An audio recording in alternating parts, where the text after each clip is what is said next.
Welcome to the Banker Lamp. Please enjoy the video. In this video, I will explain how to use the glider in Sons of the Forest. First, you will need to find one of these incredibly useful tools.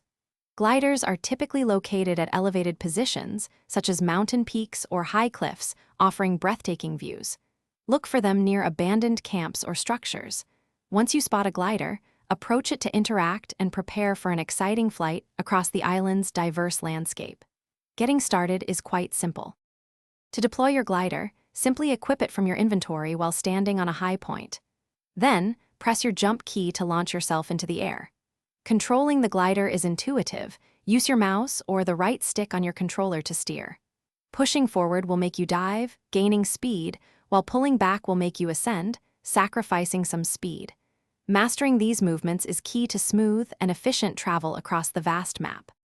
When maneuvering, try to maintain a steady glide path.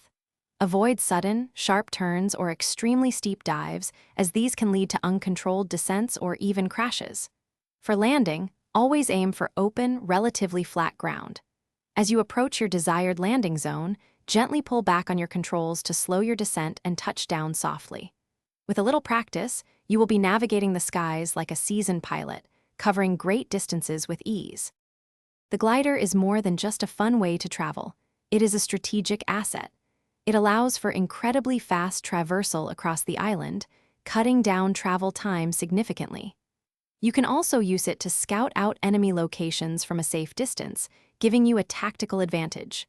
Furthermore, gliders are perfect for bypassing treacherous terrain or large bodies of water that would otherwise be difficult to cross. Embrace the freedom of flight and explore the island from a whole new perspective. Thanks for watching. If this was helpful, leave a like and consider subscribing. See you next time.